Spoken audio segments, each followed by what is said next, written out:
And so do we announce that Roger is He's back there selling stuff, yeah. Okay. In East Lobby, selling your CDs, CDs, DVDs, okay. T-shirts, and we have Vinyl. And vinyl. We have a And Blu-ray. vinyl for Record Store Day. And we have a Blu-ray of this show too. It's out there. Okay, all right. Fantastic. That was beautiful. Isn't that cool? That was really cool. I've been wanting This to is do the that. first. Is this the first one you ever did that doesn't have any title cards? No, the second, third film we ever did was a one called Sylvester. Check my red I've never seen it again. All right. Okay. And man with the movie. Right, Oh, yeah. I thought there was something.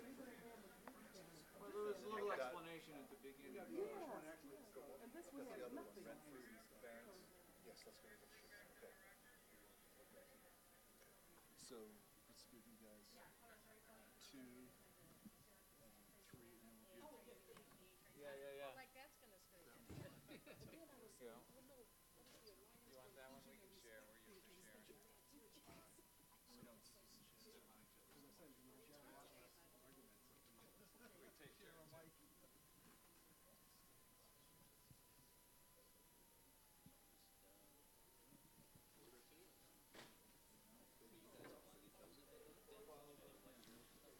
So we're going to bring the Alloy Orchestra out, but there are 3 of them. There's Terry Donahue, Ken Winokur, and Roger Miller. But Roger is going to be in the back in the East Lobby they have available for sale their CDs, their DVDs. They say they have vinyl back there today for National Records Day. And also he has a Blu-ray of what he just presented. And we'll also tell you to make sure you get our the program, if you haven't gotten it out in the lobby, the program, because it explains a little bit more about each of our guests. It explains a little bit more about the orchestra, and it has full movie reviews of each of the films that we're showing. Please help me welcome the Alloy Orchestra, or at least 2 of the 3, Terry Donahue and Ken Winokur. Better than Roger. He never gets to.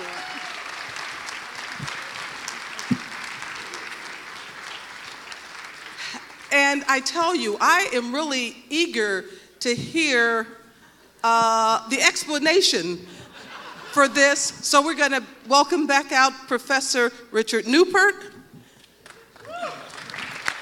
and Nell Minow from Movie Mom and RogerEbert.com. Terry, do you have a microphone, or do I have yours? No sharing here. Terry. Okay. Well, we share a drum set, so I figured we could share microphones. Wives. All right. Well, I would first of all say that you've all earned your cake and your ice cream following this out front. Thank you very much for the warm reception to it. And we're gonna, I think the best place to start is how you choose movies and why you chose this one. And then we'll talk more. Nobody knows this movie better than these guys, so. Terry is to blame for this one. I've wanted to do this movie for years. Even before I saw it, I just heard about it. I said, come on, we have to do this movie. And he was like, no, people have seen it, it's too crazy. It's like, what? Is there such a thing? Yeah, we finally got our chance. It was going to be released, and we were offered, was it the summer before last, whenever we did it. They said, we're going to release this on a Blu-ray. Do you guys want to score it? And we were in the middle of all these other projects, and the other guys were, I don't know if we have time. I was like, yes, we will do this. We will do this. Please, we have to do this. So there it was. Terrific, because it's also important. I mean, we typically in film classes and things, we know a lot of European avant-garde cinema of silent era, the Andalusian Dog and mechanical ballet and stuff like that, but very little of Asian. So it's also really good to open up and see some silent Asian cinema as well. But I would say the Asian archives had a little problem in the early 40s. They somehow were not protecting their films. And the U.S. bombed the shit out of their archives, and there's almost nothing left. So. Right, and Japan also really was divided in the silent era because there was the huge earthquake, which also kind of leveled everything, destroyed many early Japanese films. It's hard from any nation, even the United States, to find really good archival stuff from early silence. But Japan with the terrible earthquakes, which leveled everything, and they rebuilt. But then, yes, the war, etc. So archival stuff has been very difficult, and this is, I mean, it is another one of those mythical movies where it was, thought lost in any print, and then it turns out. Guys, oh my gosh, I've got some of those rice tins you actually see in the movie. And then, again, does anybody know whether he actually did re-edit it at that point to shorten it? Because there's still this mystery of it's a little shorter. But so there are a lot of questions about even the print that has come down to us as well. Well, do you want to say more about how you deal with it? Because this is really ambiguous. Do you have to pick out, like, is the father always good or bad? Does your music narrativize a movie that kind of fights against having easy themes? No, we just went with it. Just kind of watched it, and it's like, all right, what the hell are we gonna do? And okay, that works. It was this one was slightly more improvisationally based than some of our very tight narrative films, but we just went with what we saw and how it made us feel, and you heard how it made us feel. A little bit uneasy. I mean, normally we do leitmotifs, themes for each character. So the woman comes back 6 times. We sort of play some variation of that theme. We didn't do that this time. We were actually in a situation where we didn't have our 2 and 3 months to score this one because we were actually just doing another one. So we looked at this and said, this is an opportunity to improvise. And we ran it, I think, just 2 or 3 times and tape recorded everything and then picked and choose the best performances. So the Blu-ray that's out there was a complete improvisation. And then we worked backwards and we learned our improvisation. So our score tonight is a lot like what you hear on the DVD. So it's a real backwards composition. That's terrific. And just to make sure, some people, I know I've talked to some people who this is their first ever Ebertfest, had never heard the Alloy Orchestra, others have been here for years to see you. But yeah, there's this sense that you don't Mickey Mouse things. In other words, so when there's a dog bark, we see a dog, but you don't like do some kind of arfing noise that at least says, or same thing with the screams. You've got those sheets of sort of neurotic, irritating noises that come out, but you don't try to like pinpoint individual characters and/or. Correct. Irritating, I think, is the key word there in that sentence. I mean, some of the films, mostly it's the comedies. That's when you Mickey Mouse a little bit more, and the kicks in the butt and the clunks on the head, and more Mickey Mousing. But here it's just a lot of feelings and a lot of emotions and a lot of tension and irritating. I should have chosen. No, I love that word. That's absolutely what we were going for. It's a traumatized. Everybody's traumatized throughout the whole film. No, that's it's traumatizing music. I'm going to explain the film. Okay, because I have here from the people who created the film themselves 2 sentences that will explain everything to you. This is from the group that they called the School of New Perceptions. And this is why we don't let artists talk. Okay, they disavowed objective description in favor of a radical subjectivism that would be expressed paradoxically through more intensive engagement with the material world. Okay, everybody got that? The phenomenon of perception is, to put it briefly, the direct intuitive sensation of a subjectivity that peels away the naturalized exterior aspects and leaps into the thing itself. Okay? Everybody got that?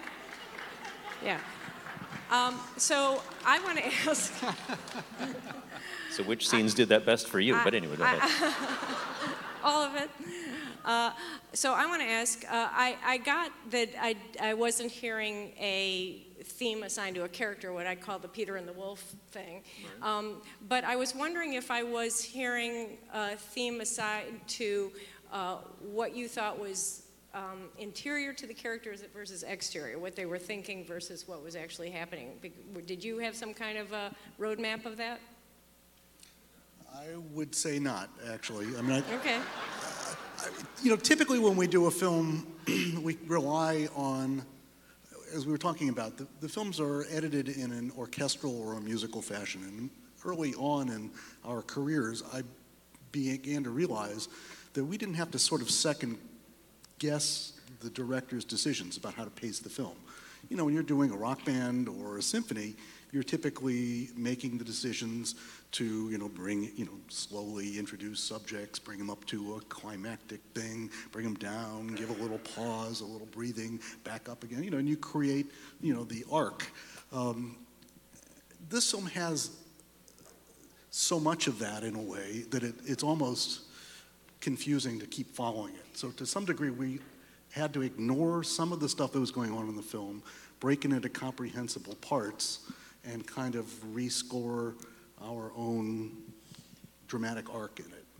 Well, in a way that is very suitable to the structure of the film itself. After World War I, as we heard, there were parallel movements throughout the world, particularly in Japan. It makes a lot of sense. They had a very strict formalism in the structure of their art, whether it was poetry or music or theater. And so that was breaking apart the same way that we saw the Cubist movement, the Dada movement, the Surrealist movement, and all of that. So that seems to me to be very suited for a improvisational approach to the music. But I did catch, when we saw drumsticks on screen, we heard drums, and I did catch a few, very specific references there. There's a few moments. When you see the marching band, we felt compelled to play something like a marching band. But for the most part, because the narrative is so fractured, and we didn't want to force a narrative onto something that wasn't there.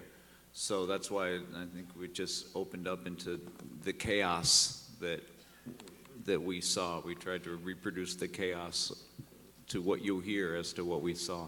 Well, I was a little surprised by one thing, and that is I asked myself before we watched the movie whether I thought you would try to adapt to the Japanese tonal range. And I guess that you would not, because just as you don't try to, do a 1920s version of music. But you did bring that in, and I thought that was very interesting. Can you talk about that a little bit? I wish our keyboard player, Roger, who is our melodic master, was here to answer that question. But I will, from a drummer's point of view, try to answer it. Japanese music is in a microtonal scale. I mean, there's more than one note for every note that we play on a Western scale. So with our instruments, it is both impossible and guaranteed. I mean, our percussion instruments are all, many of them are tonal, yet are not tuned to a specific note. So the combination of Roger playing a keyboard that's actually specifically tuned, or my playing this odd flute, which is actually a bass penny whistle, those are in a Western scale. And so we had to then play what sounds like Japanese music in a Western scale. And I believe that there is a conventional way of doing that. And Roger basically just told us what notes to play and what notes not to play, really. My flute only has 8 notes, and one of them doesn't work very well. So you don't have a lot of choices, but I mostly play 3 or 4 note melodies in it. So. Terrific, and we should talk a little about the narrative and and there are going to be questions, I know, and but I maybe. But I had this great quote from Roger Ebert, a 2009 review, when Dziga Vertov's Man with a Movie Camera was reissued, and he wrote a sentence that actually 2 sentences go well with this. And you guys, they did it here. It was the year of the volcano, I think I was here with you. Anyway, here's a sentence from about a Man with a Movie Camera by Roger. Vertov felt film was locked into the tradition of stage plays, and it was time to discover a new style that was specifically cinematic.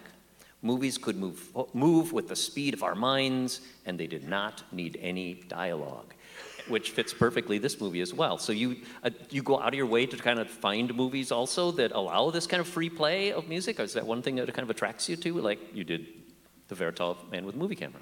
Well, the main thing that we try to find when we're looking for a film is something that has some sort of propulsion, some sort of rhythm, something that will fit with our style. Anything that's too light or romantic without any of the tension and the drama, it's a little more difficult for us, you know. So layers and those dissolves and many layers and things that are, yeah. Yes, yeah. The more turmoil, the better for us. So that's the one thing we're looking for, and then it's also, you know, what's newly restored, what's just been discovered, you know, what are nice prints, what are the festivals looking for. So it's a combination, and then will we have access to it is kind of the biggest problem. You know, will we be able to rent this if we're going to work on this for months? Will we be able to show this for years to come? So it's a delicate balance finding something, but we want something really that has a rhythm and a propulsion to it, and you know, as much negativity, as much drama as we can eke out of it. My guess is that Vertov would have hated this film. They both talked about, you know, shattering the conventions, coming up with a new vocabulary for film, but Vertov specifically refused to dramatize situations, create characters in fictional narratives. So obviously this is a fictional narrative. Characters are very strong in this, and the drama is... Yeah, he wanted functional cinema. He wanted to convince people of things. So can we talk about what is definite in the story to you guys, at least? I mean, is there a character arc? In terms of is the husband a good character, a bad character? Does he change? Are we supposed to care? Do you want to say a little about the sort of narrative things that you can hold on to? And I know we don't all agree on. It's very tentative in every way, the narrative. Well, I'll start with our one disagreement on this point. In your introduction, you said that it is not a nonlinear film that all takes place in one place and one time. It does not. The beginning of the film, which is the rain sequence, as you said, probably is reflecting one of the characters' interior experience of something that had happened to them. And then definitely the man and the woman are outdoors together in front of a river. And you didn't mention this, and I think it's actually the key moment in the film. There's a splash. Okay, now, it's really easy to just miss that, but that splash, through various things I've read and heard, is the death of their baby. A Benchi, who has played with this film, explained that she killed her own baby. I interpret it as the husband killed the baby, and that's why he's essentially doing penance for the rest of his life, trying to make this up to his wife. There's this explanation. There's a book that this is based on, which I haven't been able to find, but it did exist, or maybe does, that he's supposed to be a sailor. He's been gone all this time. There's no indication of that, as far as I can tell, at all in this movie. Yeah, he's got the hat on once in a while, right, to show him. I think it's a sailor. I think it's it's a sailor hat, but you're right. It's not like we get flashbacks that show him going off on a ship or something like that. So exactly why he's clearly doing penance. He's clearly trying to make up for something. You don't just dedicate your life to sweeping floors in an insane asylum for no reason. Unless he loves his wife so much and she has gone insane, so he wants to stay with her and protect her and be with her. So you could look at it from that perspective as well. I think from the performance, we get the idea that he is not just loving, he is guilty. Right, I think this, and that's what's marvelous and frustrating to other people, but it's marvelous that even after all these performances, there's ambiguities about the basics of it, which makes other things completely like, you know, who's the boy with the dog? You know, those kind of things are very hard to ascribe, but it just seems like coming up with this notion, but I do think, yeah, that they're okay, in Japan you had to have a script for censorship, so you had to hand something in. But apparently what they ended up doing was just sort of transcribing the imagery, and that was sort of, that counted. And then later they apparently published it as well. But still, just because it was sort of written down doesn't mean the interpretations are clear at all. But yeah, one interpretation is that either she had gone mad and he wasn't there to save the child, or perhaps he somehow, you know, threw the child in the water. But somehow there's that pond that she's, you know, making gestures at and being pulled away from. It helps reinforce a lot of the water imagery. Yes, I think you're right. And then the bearded man as well comes back a number of times, that he's sort of a threat from the husband. He seems to be dreamt about. But yeah, in terms of just the space of the movie, the mentally subjective subjective. I just have no idea, does an objective camera ever leave the grounds? Does anybody show, so seeing that pond and seeing people driving in the rain, yeah, is it a character thinking or not? So whether it's all mental, subjective, and perceptual, but that's why I also wanted to mention stream of consciousness of literature, that notion of just sort of, there's a flow and certain things just impossible because everything comes through a character. In that, here too, the notion of camera perspective, point of view is just so freed up that we don't have, you have eye lines that don't match up, right? He seems to be looking down at her cell, but then she's looking that same other direction, so it doesn't work for Western notions. But then a minute later, her eyes do match with his. So the idea, does that mean he wasn't there the first time? So that free play with editing, screen direction, all of it makes it really even more difficult to underline who was at the pond, what does the wife think of him now? If she goes with him with the keys, right, he's trying to get her out of there to rescue her, is that a good thing or a bad thing? It just becomes impossible to tell. Why in the end are they fighting so horribly? Is it because she has screwed up and is being kicked out of the insane asylum, or is it because, I don't know. Why are they fighting at the end there? There were a couple of things. I mean, the boy with the dog pretty clearly is their son, and Is that clear? Well, clear after 50 watchings, Yeah. And after 40 of Wait a those minute, watchings, something is clear? After 40 of those watchings, I didn't know who it was, and Terry and Roger explained, well, that's their son, and part of the tension there is. So I don't know that. No. I don't know that I think that. Yeah, I don't know. I think that either. Okay, well, he makes fun of He the does woman climb at on his some back point. and stuff. Yeah, they're close, obviously. And yeah, the janitor he's part figure, of the other group the of custodial boys, guy. and they're all making fun of specifically her and the barking at one point. Yeah, the kids seem to and be then mocking them. That seems to really hurt the man, the custodian, and that fits for the boy being his son, but it could also just be a neighborhood boy who's causing trouble.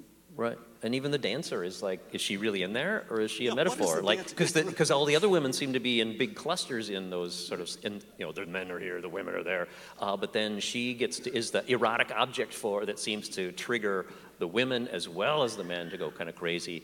But yeah, she becomes then some kind of symbol and or metaphor and or just, the most fascinating inmate, I guess, in the asylum. And early on, she's in her very stylized clothing with amazing sets and stuff. So I see that as another flashback to an earlier life. Right, or a fantasy. I thought the dog was a fantasy too, and we will be very interested to hear what you think in a moment. I want to ask, I've always wondered, have you guys ever dreamed of having the opportunity to replace the soundtrack, including the dialogue of any major film, with what you do? So to take on a sound So a film, sync sound film. and just get rid of everything and take like Interstellar and do what you do. I would like to do My Dinner with Andre. We would all appreciate it. Gosh. But actually, speaking, Interstellar, I was thinking like that by the end when he's like going through, it's like going through the wormhole for Cooper here. It's like some of that stuff near the end with the spinning and all that is pretty amazing. But also just to call, again, the references. So when you mentioned the dancer early on with that stylized set and that big kind of watermelon-y circle ball rolling, I think that's one of the references to the Inhuman Woman we showed 2 years ago, because there's that same kind of sets with those big balls being pushed. And then at the end, when they put the little happy faces on people, in that one, the waiters, the servants in the house all had those little faces. So I think there are a number of things to just show that he was really impressed with certain ideas coming out of Europe. And again, the Japanese felt isolated in the avant-garde. They felt far from all these things. So they were getting, even if they didn't see movies, they would read about them and they would be inspired by things. So I think there's this sort of international avant-garde style by the mid-1920s where people are just experimenting with all kinds of stuff, and it's real clear here. But I was very interested. I went out and, I read that the guy who did write the screenplay went on to become the first Japanese author to win the Nobel Prize. So I thought I would go and read some of his books, and I checked a couple out of the library, and they're very conventional by comparison with this. I was thinking it was going to be like John Dos Passos or something like that.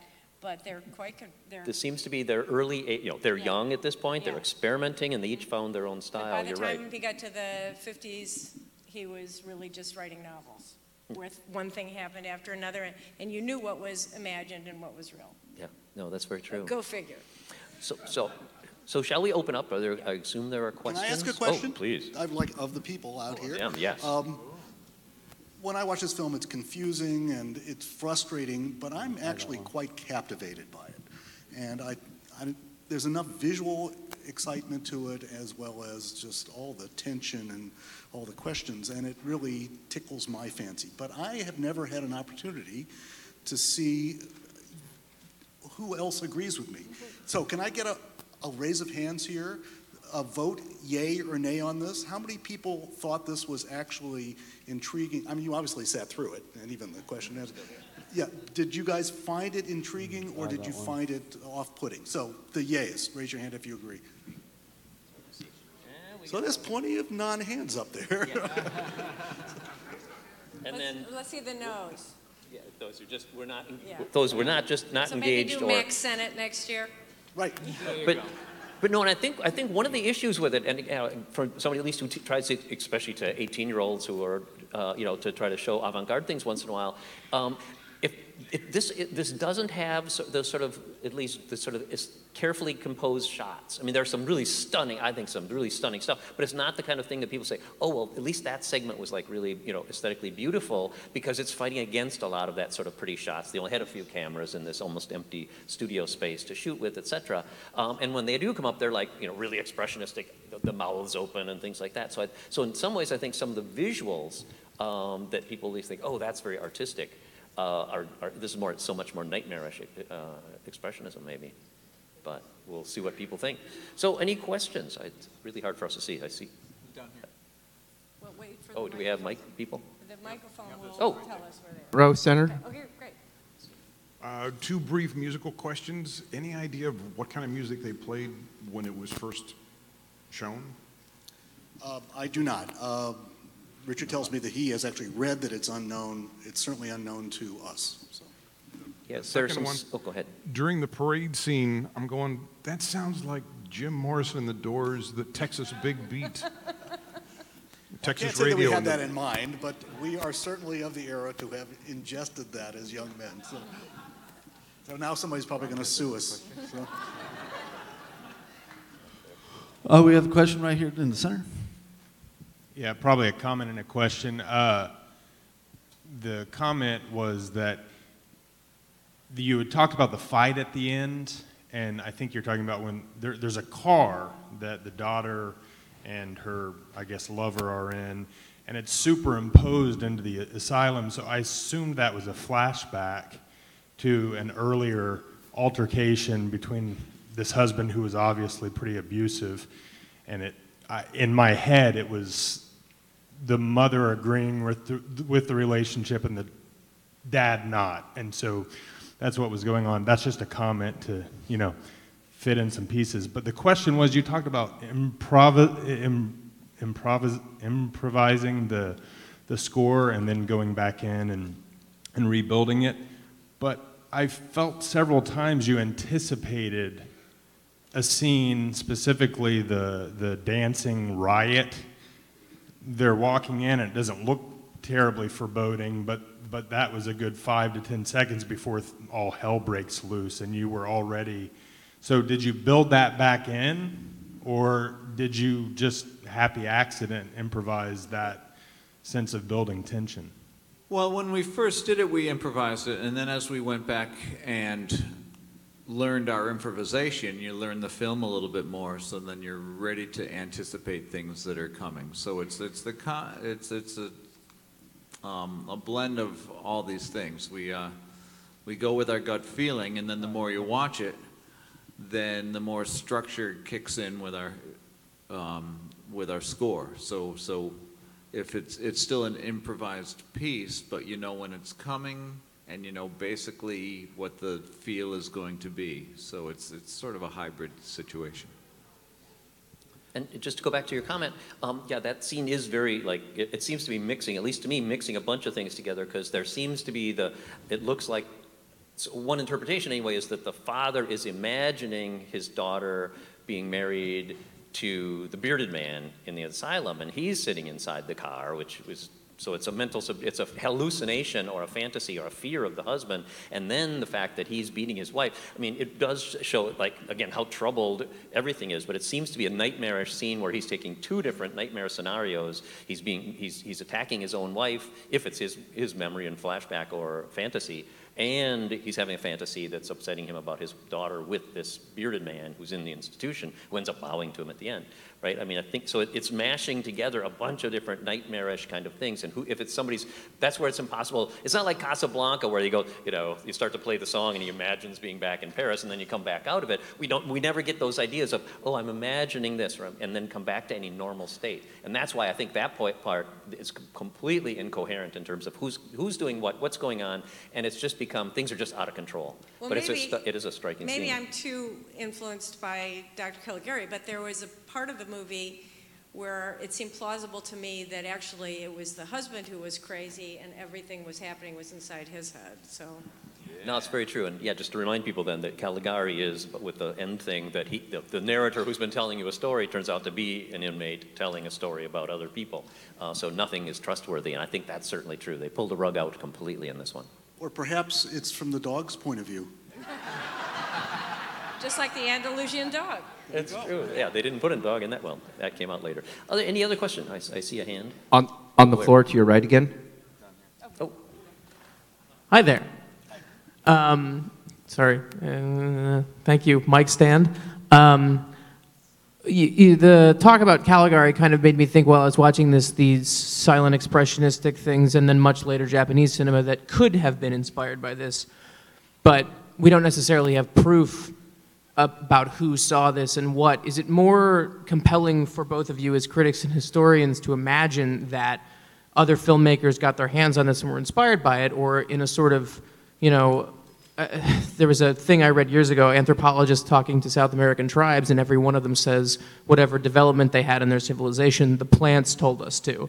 Is it more interesting to think that people saw this and took inspiration from it, or that certain motifs and ideas and themes in cinema are sort of organically going to appear to filmmakers throughout the years, whether or not they see it? Well, as you heard from my remarks a moment ago, I'm very inclined toward that second one, kind of in a Jungian way, and it seemed to me, as I said, after World War I, when everything split apart, that you see these parallel things going on in every culture, really, that was touched by war. Or was touched by the developments or the knowledge, the recognition of the terrible tragedies of the war. So I do think that there are just come times of some kind of collective unconscious where, particularly when you have everything breaking apart, and then, as I said, with regard to the novelist, coming back together again. Right, and Caligari apparently did play very well in Japan. As well as the L'Herbier and some of the other stuff, and Dada was really huge. They had Dada exhibits already. So you're right, and this stuff is in the air. There are also journals and stuff, so they've got literary journals writing about and responding to, where somebody's translated something from German or French. So there's a lot of sharing of ideas. So I'm not saying he's derivative by having a couple things that come out of another movie, so much as they're like just grabbing all over the place, and that's one of the fun things about it. That also makes it, again, slightly incoherent in a nice way. There used to be a group called the Incoherents in France. They wanted things to be, so you take bits and pieces and put them together from a number of influences. And don't forget that plants are very influential too. We have one more question right down here in the center. In Donald Ritchie's book, he says that while the avant-garde cinematography and editing was new at the time this film was made, that Japanese audiences were really familiar from theater and other films that it's like sort of broken structure and out of sequence scenes, and there wasn't such a strong need or expectation of a very narrative plot with one scene following another. And I'm just wondering if that's your understanding as well. He says that Japanese audiences wouldn't have been uncomfortable at all with this style. Yes, that's true, and I think part of his argument is, I know that's true in his book, yes, and part of the argument is that the Benchi could fill in holes, because there were people doing lines of dialogue and being like narrators during the movies, but other people since that book have kind of disagreed with him. Jim Peterson, one of my buddies from grad school, has a great article on this movie. There's a whole book on it, if people don't know, about Pedro Matt. I mean, a whole book just dedicated to this movie. So a lot of people are rethinking that and re-examining, but I think we really do need, I'm no expert on Japanese cinema, and culture of that era. And I think that's true that there were a number of trends, but in general, mainstream stuff tended to be fairly generic. As well, but gaps could be used in films. You're right, and filled in by Look at Benji. Kabuki and No Theater, and as I said, that was very stylized and not, sort of like Shakespearean, one thing falling after another. Tell us what the alternate title of the movie is. A Page Out of Order. Yeah. Which I felt like it's actually a better title. It is a better title. Yeah. So. In other words, put the film in the Cuisinart, glue it back together. I really imagine a guy with his manuscript on the way to the post office, big wind comes, he gathers it together and sends it in anyway. So. No, and Alain Robbe-Grillet, the new novelist, used to say, and then Godard quoted him and pretended it was his, but he says, my stories all have a beginning, middle, and end. I just don't put them in that order. And even for his movies, he would say, L'Immortel and others, he'd say, well, if you don't understand the film, just put it back on and show it again in a different order. So there's a sense that, so he worked against that as well. But I do think there were a lot of very narratively stylized things with gaps, but they were kind of predictable gaps. Nothing like this. This is really a rare exception in Japanese time. Down to your right. And it didn't do that well. As long as you bring up Robbe-Grillet, I got to tell this little story. Okay. So Robbe-Grillet did a film called L'Homme qui ment, The Man Who Lies. I had the opportunity as a 23-year-old to interview Robbe-Grillet in French. My French is lousy. I brought another guy with me. And I kept asking him questions like, well, in your novel that the movie is based on, he goes, I never wrote a novel about that. And this is in real life. This isn't the movie. And I go, I have it here. He goes, that's not a novel. That's a ciné-roman, a film novel. So Robbe-Grillet continued to lie and lie. He took the advantage of the fact that I was not a native French speaker and lied to me at every opportunity throughout this interview. It was quite disorienting. Oh yeah, I actually took him around once in Athens, Georgia, and he just said, I said, well, we got an hour to kill before your movie. What should we do? And he says, find me a bar that has chairs as comfortable as your Pontiac. And I was like, we found one. But anyway, we're going down Robbe-Grillet. Anyway, other questions? I couldn't tell if they're... Down to your right. To your right. All right. Oh, yes. At one point, the woman has some kind of critter in her hand, and that was very strange to me. So I just wonder if you figured out what that was, or even... The little round one, I see that as some kind of button or something. Yeah. She's putting on her head all the time. It's too big for an ordinary button. Oh, okay. I don't know what it really is. It almost was like a coin or something but like that. But it's got depth to it. Or a piece of jewelry, maybe? I hallucinated it had... Oh, Torio jacket. It is a button. But there's no buttons on a kimono. Hallucinated the buttons. His jacket. Anyway, I'm sorry I mentioned it. No. But you can see it takes a village to figure out what the hell was that thing. But the other thing I felt was it was almost like an MTV video to me that is with, like, I could imagine 9 Inch Nails doing something with this, And I love your music. I appreciate what you do very much. Yeah, no. Well, thank you. With us, it's more like 9 Inch Nails on a chalkboard. Oh, no. No. In the best possible way, I hope. Thank you, Wazarina. But it would be easy to parody, too. Like Woody Allen could put an alternate soundtrack with this like he did with that other Japanese film. Any final question? We were supposed to wrap up soon. We have one more question to your left, all the way in the back. Near the end of the film, when the husband drags the wife out of the cell, drags her over to the window, I thought he was trying to kill her. Is he trying to kill her or rescue her with the key? Gives her keys? I thought he was trying to kill her, put her out of her misery. You got me. Yeah. He seems very frustrated. Let's take a vote. Who here thinks he was trying to kill her? Not a lot of support for that. Was he trying to rescue her? I think he's very frustrated, right? He's very frustrated because he wants to liberate her, and she doesn't want to come. He wants to get back. I mean, all these people, I think, want to get back to something that doesn't exist anymore. So my impression was he wants to rascal her out, but who knows? But that's just one, you all saw the movie, so killing is just as good. Let's go to the street party. Thank you very much to you guys. It's always great. Thank you for sticking around, and thanks to Nell Minow. That was lovely. So, Mr. New Wave expert.